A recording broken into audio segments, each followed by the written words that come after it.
నేనున్నాను చాలా హాస్పిటల్లో 80% టెస్ట్లలో పాజిటివ్ ఇమ్మని టార్గెట్లు పెడుతున్నారని చెప్తున్నారు. డాక్టర్లు చెప్పారు నాకు. అంటే వాళ్ళు టెస్ట్లలో ర్యాండమ్గా పాజిటివ్ ఇచ్చేస్తారు.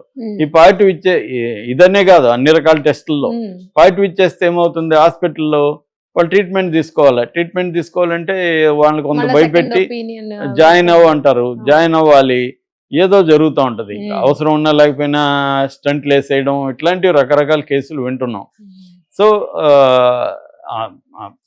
ఇప్పుడు ఎట్లా అయిపోయిందంటే హాస్పిటల్ రికమెండేషన్లు మనకు తెలిసిన వాళ్ళని అడుగుతారు కొంతమంది. మొన్న కూడా ఎవరో అడిగారు, వాళ్ళు ఎవరు కూడా డబ్బులు తగ్గించమని అడగట్లేదు, కొంచెం జాగ్రత్తగా చూసుకోమని చెప్పండి సార్, మమ్మల్ని చంపేయకండి అనేది చెప్తున్నారు.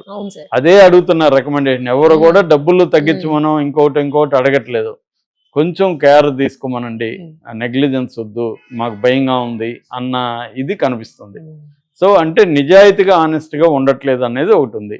అందుకని ఫాల్స్ పాజిటివ్లు కూడా వచ్చే అవకాశం ఉంది. ఏదేమైనా హైదరాబాద్లో HMPV అనేది మాత్రం గవర్నమెంట్ అయితే ఇప్పటివరకు కన్ఫర్మ్ చేయలేదు. గవర్నమెంట్ చేసే వరకు మనం నమ్మాల్సిన అవసరం లేదు, ఎందుకంటే అనేక పుకార్లు వస్తుంటాయి. ఒకవేళ నిజమైనా కూడా మనం భయపడాల్సిన అవసరం లేదు, ఎందుకంటే ఇది లీతల్ వైరస్ కాదు. WHO వీళ్ళందరూ కూడా ఏం చెప్తున్నారంటే ఇది ప్రాణాంతకమైనదేమీ కాదు. అయితే జాగ్రత్తలు మాత్రం తీసుకోవాలి. జాగ్రత్త వేరు, భయం వేరు.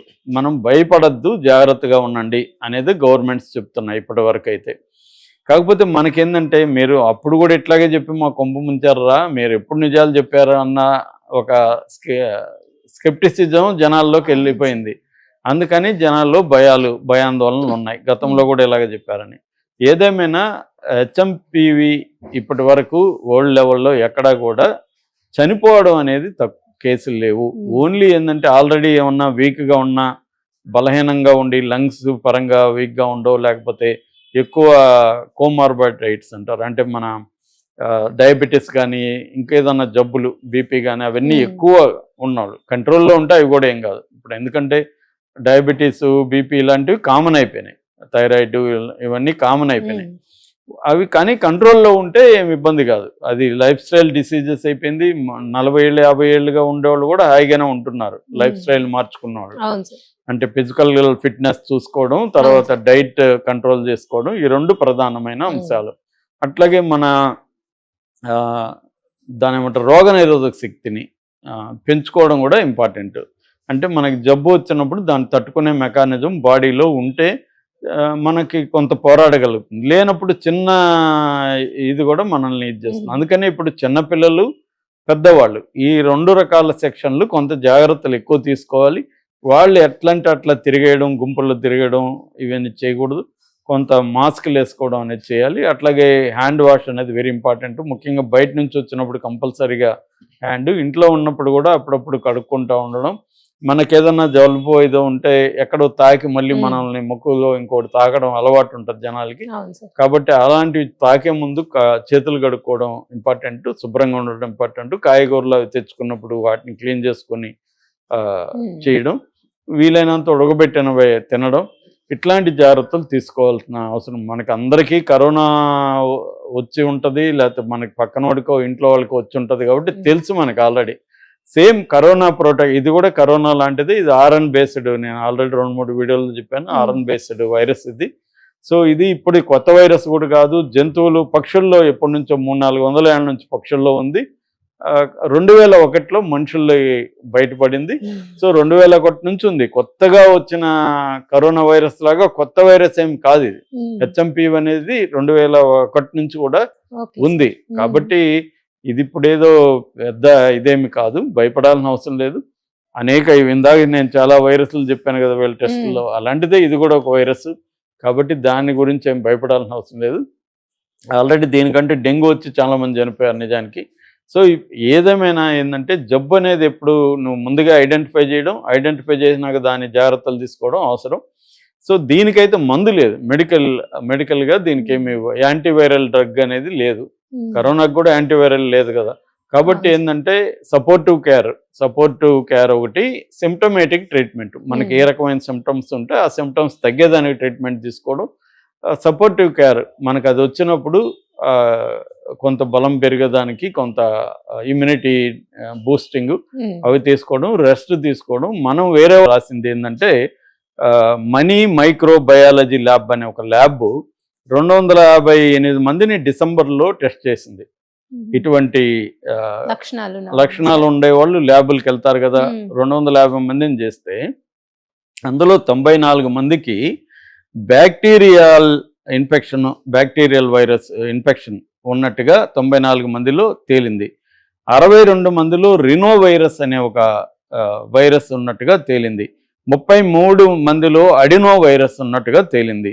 9 మందిలో ఇన్ఫ్లుయెంజా వైరస్ ఉన్నట్టుగా తేలింది. ఒక్కరిలో H1N1 అనే వైరస్ ఉన్నట్టుగా తేలింది. 11 మందిలో HMPV వైరస్ ఉన్నట్టుగా తేలింది. పాజిటివ్ వచ్చింది. ఇది ఈ ల్యాబ్ వెల్లడించింది. అయితే HMPV చేసుకున్న వాళ్ళ ఊరు కూడా హాస్పిటల్లో జాయిన్ కాలేదు. చేసుకున్నారు, పాజిటివ్ వచ్చింది. డాక్టర్ల దగ్గరికి వెళ్తే ఈ మందులు వాడండి, ఐసోలేట్ అవ్వండి, మాస్కులు వేసుకోండి చెప్పారు, వెళ్ళిపోయారు.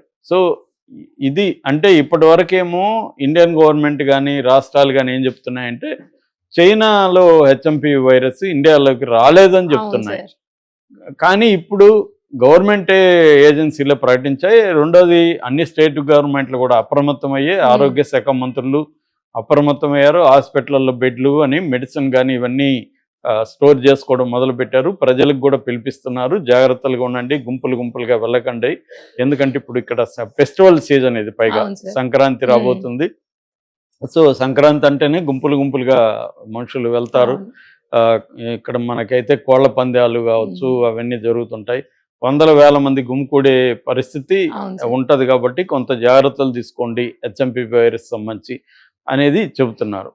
సో అయితే ఇక్కడ ఏంటంటే 2 రకాలు ఉన్నాయండి. ఎప్పుడైనా అసలు ఎందుకు ఇంత భయం మనుషుల్లో ఉంది అంటే తెలియనప్పుడు భయం ఉండదు, పూర్తిగా తెలిస్తే కూడా భయం ఉండదు. తెలిసి తెలియకుండా అంటే కరోనా టైంలో కూడా ఇలాగే చెప్పాయి, మా కొంప ముంచారు కదరా అని చైనా వీళ్ళ మీద ఎవరికి నమ్మకం లేదండి. చైనా నిజం చెప్పినా అబద్ధం చెప్పినా నమ్మే పరిస్థితి ఎవరి దగ్గర లేదు. ఎందుకంటే గతంలో కూడా అప్పుడే ముందుగానే చైనా వాళ్ళు కానీ హెచ్చరించుంటే ఈ స్థాయి ప్రమాదం, ఈ స్థాయి వినాశనం జరుగుండే కాదనేది చాలా మంది చెప్తున్నది. చైనా ఆ విషయంలో తప్పు చేసింది. చైనాలో కరోనా రాగానే కానీ హెచ్చరించునుంటే ఇంత ప్రమాదం జరిగేది కాదు. చైనా గమ్మన్ సైలెంట్గా ఉండి మొత్తం వ్యాప్తికి కారణమైంది చైనానే అనేది చాలామంది అభిప్రాయం. అందువల్ల ఏమైందంటే ఇప్పుడు చైనాలో ఏమి వచ్చినా కూడా ఇక్కడ మన గుండెల్లో భయం అనేది స్టార్ట్ అవుతుంది. సో ఈ భయం వల్ల కూడా మనకి ఇంకా ఎక్కువ వచ్చే అవకాశం. మామూలు జలుబు వచ్చినా మనకి HMPV ఏమో అని పోయి టెస్ట్ చేసుకుంటారు. చాలాసార్లు ఏంటంటే ఫాల్స్ పాజిటివ్ కూడా ఉంటుంది టెస్ట్లలో. వాళ్ళ పాజిటివ్ అంతా నిజమని కూడా చెప్పలేం. చాలా ల్యాబుల్లో కూడా కొన్ని రకాల మిస్టేక్లు జరగచ్చు, కావాలని కూడా చేయొచ్చు. ఎందుకంటే 2 సార్లు చేసుకోమంటారు కదా, ఫస్ట్ టైమే నెగిటివ్ వస్తే మళ్ళీ చేసుకోడు వీడు. అందుకని 2 సార్లు చేసుకోవాలంటే పాజిటివ్ చెప్పామనుకో మళ్ళీ అది పాజిటివ్ పోయిందా లేదా ట్రీట్మెంట్ కోసం మళ్ళీ ఒకసారి చేసుకుంటారు కదా. అందుకని పాజిటివ్ రాసే కేసులు కూడా ఉన్నాయి. ఈ మధ్యనే నేను ఉన్నాను, చాలా హాస్పిటల్లో 80% టెస్ట్లలో పాజిటివ్ ఇమ్మని టార్గెట్లు పెడుతున్నారని చెప్తున్నారు. డాక్టర్లు చెప్పారు నాకు. అంటే వాళ్ళు టెస్ట్లలో ర్యాండమ్గా పాజిటివ్ ఇచ్చేస్తారు. ఈ పాజిటివ్ ఇదనే కాదు, అన్ని రకాల టెస్టుల్లో పాజిటివ్ ఇచ్చేస్తే ఏమవుతుంది, హాస్పిటల్లో వాళ్ళు ట్రీట్మెంట్ తీసుకోవాలంటే వాళ్ళని కొంత భయపెట్టి జాయిన్ అంటారు. జాయిన్ అవ్వాలి, ఏదో జరుగుతూ ఉంటుంది. అవసరం ఉన్నా లేకపోయినా స్టంట్లు వేసేయడం, ఇట్లాంటివి రకరకాల కేసులు వింటున్నాం. సో ఇప్పుడు ఎట్లా అయిపోయిందంటే హాస్పిటల్ రికమెండేషన్లు మనకు తెలిసిన వాళ్ళని అడుగుతారు కొంతమంది. మొన్న కూడా ఎవరో అడిగారు, వాళ్ళు ఎవరు కూడా డబ్బులు తగ్గించమని అడగట్లేదు, కొంచెం జాగ్రత్తగా చూసుకోమని చెప్పండి సార్, మమ్మల్ని చంపేయకండి అనేది చెప్తున్నారు.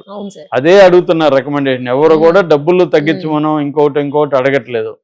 కొంచెం కేర్ తీసుకోమనండి, నెగ్లిజెన్స్ వద్దు, మాకు భయంగా ఉంది అన్న ఇది కనిపిస్తుంది. సో అంటే నిజాయితీగా ఆనెస్ట్గా ఉండట్లేదు అనేది ఒకటి ఉంది. అందుకని ఫాల్స్ పాజిటివ్లు కూడా వచ్చే అవకాశం ఉంది. ఏదేమైనా హైదరాబాద్లో HMPV అనేది మాత్రం గవర్నమెంట్ అయితే ఇప్పటివరకు కన్ఫర్మ్ చేయలేదు. గవర్నమెంట్ చేసే వరకు మనం నమ్మాల్సిన అవసరం లేదు. ఎందుకంటే అనేక పుకార్లు వస్తుంటాయి. ఒకవేళ నిజమైనా కూడా మనం భయపడాల్సిన అవసరం లేదు. ఎందుకంటే ఇది లీతల్ వైరస్ కాదు. WHO వీళ్ళందరూ కూడా ఏం చెప్తున్నారంటే ఇది ప్రాణాంతకమైనదేమీ కాదు. అయితే జాగ్రత్తలు మాత్రం తీసుకోవాలి. జాగ్రత్త వేరు, భయం వేరు. మనం భయపడద్దు, జాగ్రత్తగా ఉండండి అనేది గవర్నమెంట్స్ చెప్తున్నాయి ఇప్పటి వరకు అయితే.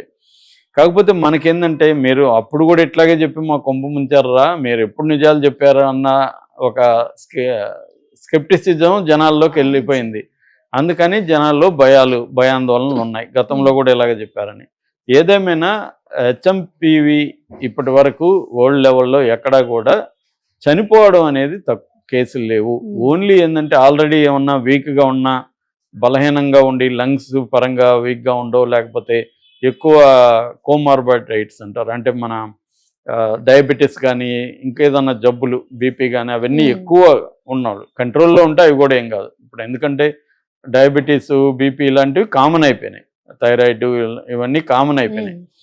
అవి కానీ కంట్రోల్లో ఉంటే ఏమి ఇబ్బంది కాదు. అది లైఫ్ స్టైల్ డిసీజెస్ అయిపోయింది. 40 ఏళ్ళు 50 ఏళ్ళుగా ఉండేవాళ్ళు కూడా హాయిగానే ఉంటున్నారు, లైఫ్ స్టైల్ మార్చుకున్న వాళ్ళు. అంటే ఫిజికల్ ఫిట్నెస్ చూసుకోవడం, తర్వాత డైట్ కంట్రోల్ చేసుకోవడం, ఈ 2 ప్రధానమైన అంశాలు. అట్లాగే మన దాని ఏమంటారు రోగనిరోధక శక్తిని పెంచుకోవడం కూడా ఇంపార్టెంట్. అంటే మనకి జబ్బు వచ్చినప్పుడు దాన్ని తట్టుకునే మెకానిజం బాడీలో ఉంటే మనకి కొంత పోరాడగలుగుతుంది. లేనప్పుడు చిన్న ఇది కూడా మనల్ని ఇది చేస్తుంది. అందుకని ఇప్పుడు చిన్నపిల్లలు, పెద్దవాళ్ళు ఈ 2 రకాల సెక్షన్లు కొంత జాగ్రత్తలు ఎక్కువ తీసుకోవాలి. వాళ్ళు ఎట్లంటే అట్లా తిరిగేయడం, గుంపుల్లో తిరగడం ఇవన్నీ చేయకూడదు. కొంత మాస్క్లు వేసుకోవడం అనేది చేయాలి. అట్లాగే హ్యాండ్ వాష్ అనేది వెరీ ఇంపార్టెంట్. ముఖ్యంగా బయట నుంచి వచ్చినప్పుడు కంపల్సరీగా హ్యాండ్, ఇంట్లో ఉన్నప్పుడు కూడా అప్పుడప్పుడు కడుక్కుంటూ ఉండడం. మనకేదన్నా జలుబు ఏదో ఉంటే ఎక్కడో తాకి మళ్ళీ మనల్ని ముక్కులో ఇంకోటి తాకడం అలవాటు ఉంటుంది జనాలకి. కాబట్టి అలాంటివి తాకే ముందు చేతులు కడుక్కోవడం ఇంపార్టెంట్, శుభ్రంగా ఉండడం ఇంపార్టెంట్. కాయగూరలు అవి తెచ్చుకున్నప్పుడు వాటిని క్లీన్ చేసుకొని చేయడం, వీలైనంత ఉడకబెట్టినవి తినడం, ఇట్లాంటి జాగ్రత్తలు తీసుకోవాల్సిన అవసరం. మనకి అందరికీ కరోనా వచ్చి ఉంటుంది, లేకపోతే మనకి పక్కన వాడికో ఇంట్లో వాళ్ళకో వచ్చి ఉంటుంది కాబట్టి తెలుసు మనకి ఆల్రెడీ. సేమ్ కరోనా ఇది కూడా కరోనా లాంటిది. ఇది ఆర్ఎన్ బేస్డ్, నేను ఆల్రెడీ 2-3 వీడియోలు చెప్పాను, ఆర్ఎన్ బేస్డ్ వైరస్ ఇది. సో ఇది ఇప్పుడు కొత్త వైరస్ కూడా కాదు. జంతువులు, పక్షుల్లో ఎప్పటి నుంచో 300-400 ఏళ్ళ నుంచి పక్షుల్లో ఉంది. 2001లో మనుషుల్లో బయటపడింది. సో 2001 నుంచి ఉంది. కొత్తగా